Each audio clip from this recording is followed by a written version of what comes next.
Salutare! Bună dimineața! Suntem în data de 13 iulie, este ora 7:30 dimineață. Vreau să fac o tură prin grădină, vedem câteva plante, dar clipul acesta vreau să-l fac în mod special pentru câteva persoane, câțiva abonați de pe canal, care câteva zile mi-au adresat o întrebare, fiecare în felul său, dar întrebarea suna cam așa: ce le dai la struguri să mănânce de iai așa frumoși ca la ucraineni? Cam asta a fost esența întrebării. Una dintre persoane chiar a întrebat un pic mai dur, un pic să spun, mi-a zis: ce injecții le dai la struguri de arată așa frumos? Și am simțit că e de datoria mea să le-am răspuns și în privat, dar am zis că este normal să fac și un clip în care să știe toată lumea cum am eu grijă de struguri, cam ce lucrări fac, ce tratamente le fac. Și aici, la partea cu tratamentele, vă spun de la capul locului, nu este nimic bătut în cuie. Aceste scheme de tratamente nu sunt fixe, nu este matematică aici, este în funcție de climă, în funcție de evoluția plantelor, dar le discutăm la momentul potrivit. Spuneau acei membri care mi-au adresat întrebările pe canal că struguri arată ca la ucraineni. Eu zic că arată absolut normal, arată bine, arată niște struguri îngrijiți și vă spun cu siguranță sunt destul de multe persoane în România pasionate de viță de vie care au struguri foarte frumoși, cu diferența că dânsii probabil, sau nu probabil, sigur, nu prezintă în online munca dânșilor. Eu cunosc persoane și le apreciez. O să vorbesc și despre cum a pornit pasiunea mea de viță de vie, pentru vița de vie și pentru grădinărit, cu ceva ani în urmă, undeva la vreo 7-8 ani, zic eu. Pentru că, tot așa, cineva m-a întrebat când, cum am pornit cu vița de vie, pentru că jobul meu de-a lungul timpului a fost cu totul și cu totul altă pasiune am avut eu în timp, care nu are nicio legătură cu plantele. Și o să răspund și la această întrebare, să dezvolt această idee. Este vorba de două persoane care m-au inspirat destul de mult. Una dintre persoane, acolo a fost startul meu cu grădinăritul. Este vorba despre domnul Sorin Nicola, are canalul de YouTube Liber prin Adevăr. Pe dânsul l-am văzut prima dată cu un briceag în mână, altoia un pom și atunci parcă a fost așa un click și eu m-am dus, mi-am luat un cuțit, am tăiat repede niște ramuri, am altoit un pom. Acolo a fost startul, de la dânsul s-a activat pasiunea pentru grădinărit. Deci îl salut pe această cale pe domnul Sorin Nicola și mulțumesc pentru tot ce prezintă pe canalul dânsului. Vă recomand să intrați acolo și să vă uitați. Este un mare pasionat de grădinărit. Și clicul cu vița de vie, pentru că v-am zis, au fost două persoane care m-au inspirat pe mine. A doua persoană foarte importantă, tot respectul meu pentru dânsul, este vorba de domnul Vasile Ursu și mulțumesc pentru toate clipurile pe care le-a făcut și cred că este un promotor în România. I-a învățat pe mulți, le-a dat așa microbul ăsta între ghilimele cu vița de vie. Deci domnul Sorin Nicola și domnul Vasile Ursu m-au activat, să zic așa, în grădinărit și în pasiunea asta cu plantele, cu vița de vie. Haideți că întorc camera, ne uităm la struguri și o să și explic ce tratamente fac eu, cum reușesc eu să am struguri în felul acesta. Întorc camera și vorbim. Bun, aici este un nou proiect al meu. Am avut aici a fost începutul meu cu vița de vie. Am pus greșit rândurile la vale, așa cum se vede. Rândurile de viță de vie nu se pun așa, se pun pe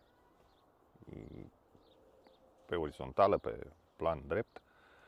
Chiar dacă avem pantă, ele se pun așa, dar astea au fost primele mele rânduri de viță de vie acum 10-11 ani, cred.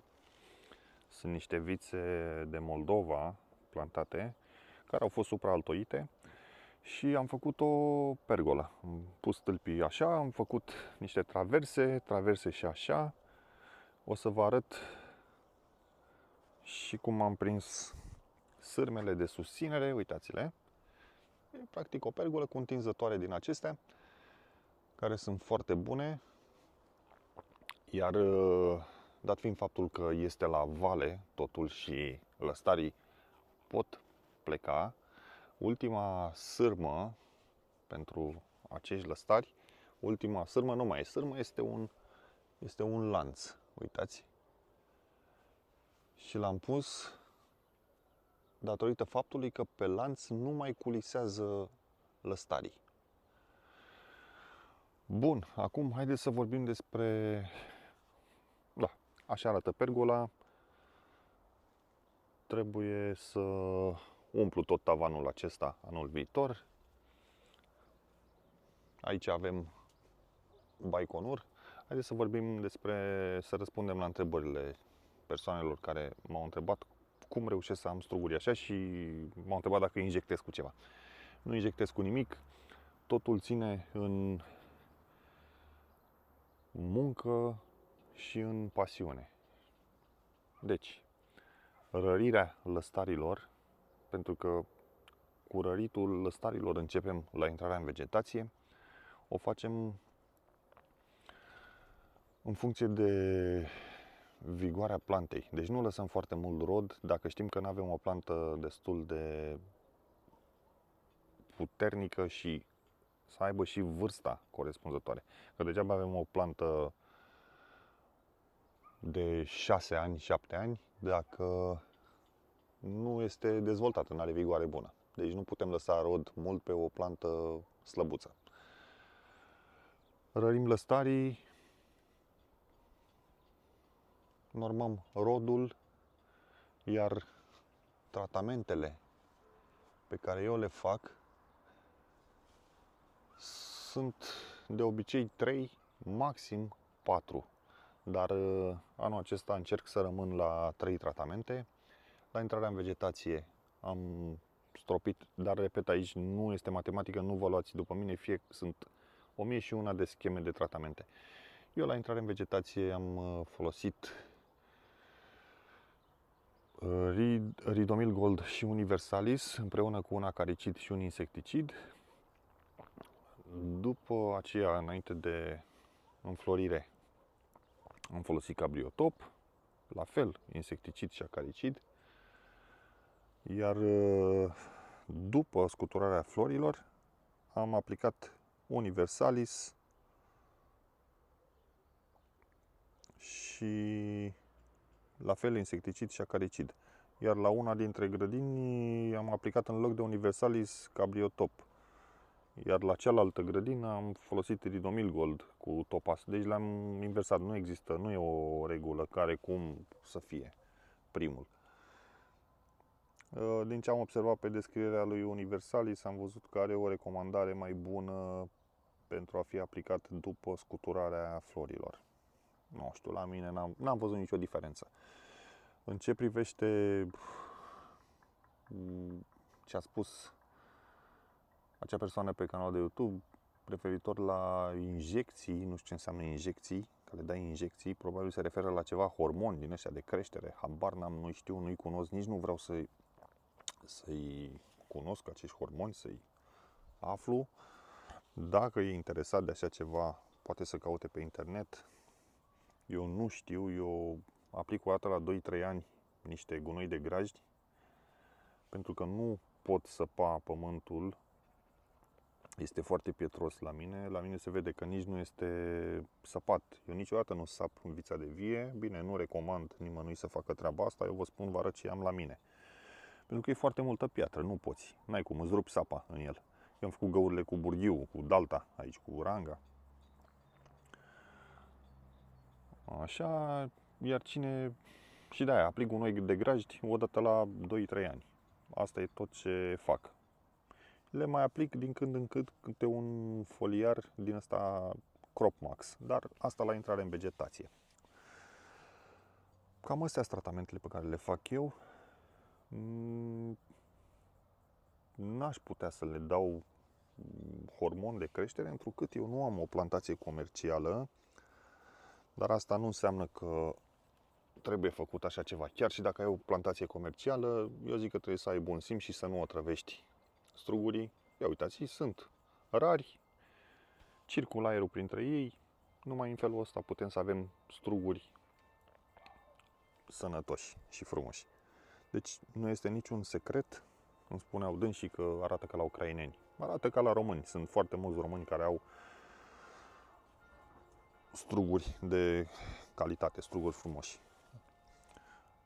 Eu mi-aduc aminte când vedeam la domnul Vasile Ursu pe clipuri struguri, pur și simplu, nu, la fel, nu-mi venea să cred ce văd. Și de acolo a pornit toată pasiunea mea pentru viță de vie. Îmi pare foarte rău că că dânsul nu mai postează. Chiar îmi e dor să mai văd un clip de al dânsului. Eram și sunt fan în continuare. Dar asta este. Oricum, îi mulțumim cu toții cei care îl apreciem pe domnul Vasile Ursu. Îi mulțumesc și domnului Sorin Nicola. Și dânsul a avut un cuvânt greu de spus. Aici este rumeica. Aici este muscat iubimului. Deci cam așa sunt strugurii, uitați-le starii. Sunt rari să circule aerul. Aici am dus să sari pe tavan așa până la jumătate, aproape. Deci cred că am răspuns întrebărilor. Nu e niciun secret. Să știți că sunt foarte multe persoane în România care au struguri frumoși. Aici am heliodor, tot așa frumos, pe tavan, altoit pe o viță de vie de aproape 10 ani. Cred că aici au văzut dânsii în clipuri și au zis că am strugurii ca la ucraineni. Hai să vă arăt și Halloween, că suntem lângă el. E frumușel. Așteptăm să se coacă, un strugure foarte dulce, apiren.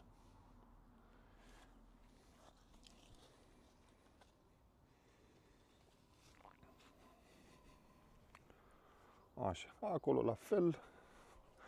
Ăsta e, hai să vă arăt și banan și grozovii. Ia priviți-l ce frumusețe de strugure.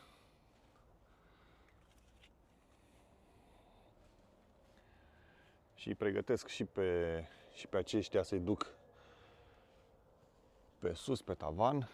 Am văzut că cresc mult mai frumos, mult mai sănătoși, îi ia aerul bine.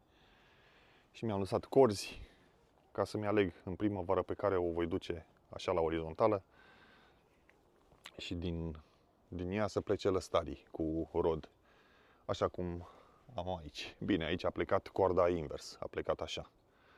Dar în primăvară le voi pune așa pe lungime și să plece corzile spre centru. Aici este valioc, un soi care nu dă greș niciodată, leagă perfect întotdeauna.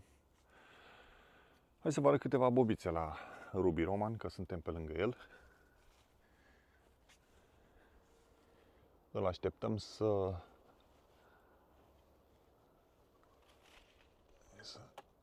cam așa arată.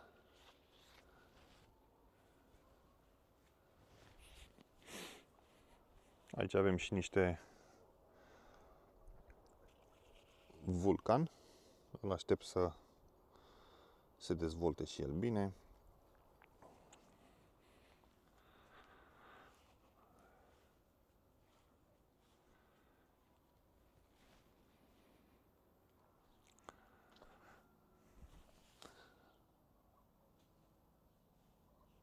Aici este Sopernic, unul dintre strugurii mei favoriți. Mă refer la cei fără gust de muscat. Sopernic este ceva de vis. Aici e nu Grand Prix, e Cupidon. Deci observați, lăstarii trebuie să avem aranjați frumos, paralel, să circule aerul. Aici avem, ăsta e Basanti și aici avem Rubinovă Iubilei, iar un strugure excelent. Și iarăși repet, atâta timp cât nu facem aranjarea lăstarilor în așa fel încât să circule aerul frumos printre ei și să îi ventileze, nu vom avea calitate, vor apărea bolile fungice și nu uitați de normarea rodului, pentru că e foarte importantă. Ia uitați-l pe Bananas. Am mai dat jos din rod, era mai mult.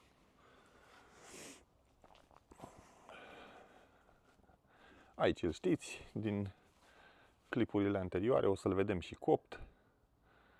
Într-adevăr, arată foarte frumos, dar să știți că fără muncă și pasiune nu putem obține așa ceva. În niciun caz cu injecții și cu hormon de creștere, pentru că ăștia struguri pe care îi mâncăm noi în familie, deci nu-s de vânzare. Trebuie să elimin pomii de pe lângă, pentru că nu mă mai înțeleg cu ei. I-am ținut sub control, dar nu se mai poate. Vor dispărea toți pomii de aici. Și toate plantele care au struguri pe jos, probabil că la anul voi reuși să-i pun pe pergolă. Acolo este, aici este veliur. Așa, și aici avem un semnal. Este Vilia al lui Roman Belciuc. Salut, Roman! Mulțumesc pentru altoiul ăsta. Aici e veliur, struguri cu aromă de cireșe. Ia priviți și velesul. Încercați să puneți pe pergolă strugurii dacă reușiți, pentru că îi ia vântul, îi ia aerul foarte bine și riscul de apariție a bolilor fungice este foarte mic, spre deloc.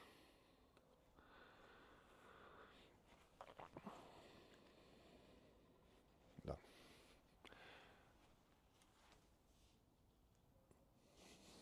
Goldfinger cu gust de caramel, și pe el îmi doresc să-l pun pe pergolă. E un strugure care mie îmi place foarte mult. Aș putea spune că îmi place chiar mai mult decât Cotton Candy.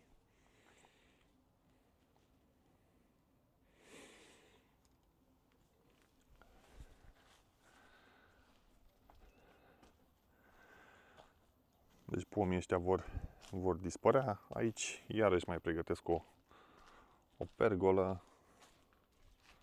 Trebuie să unesc stâlpii ăștia. Plantele le-am pus deja și anul viitor cred că reușesc. Le las să se dezvolte până sus ca să pot pleca cu ele pe tavan. Aici avem, hai că nu v-am arătat, aici este dânca. Dânca leagă impecabil în fiecare an, fără probleme.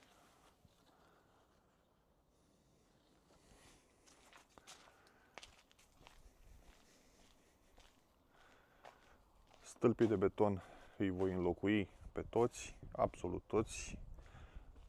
Iarăși sper să reușesc în această toamnă. E problemă cu găurile la mine, că trebuie să-mi iau pe cineva să mă ajute și să dăm cu dalda găuri.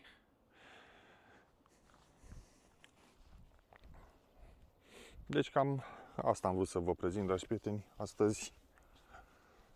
Cam să răspund la întrebări și să vă arăt câteva plante. Aici mai avem un banancii grozovui. Mie îmi place foarte mult.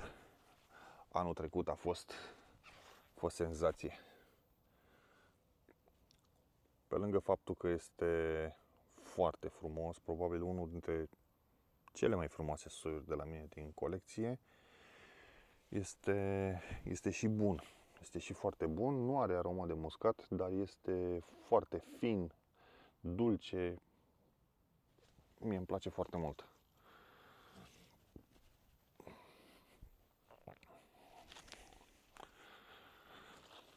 Astea sunt plante de anul 3. Am lăsat mai puțin. Acolo Nesfetaia, Zorinca, Zoriana, Helena, Cneastru Bescoi, Athos. Nu vi le mai arăt pe toate, vreau să vă arăt frumusețea asta pe care vreau să o urmărim și după ce se coace. Este Boris Fen. Un strugure foarte frumos. Cam atât, dragi prieteni, vă las să aveți o duminică frumoasă sau o zi frumoasă, pentru că nu toată lumea vizionează astăzi clipul. Vă doresc numai bine, să aveți spor în tot ce faceți dumneavoastră și să ne auzim cu bine. La revedere, pe curând!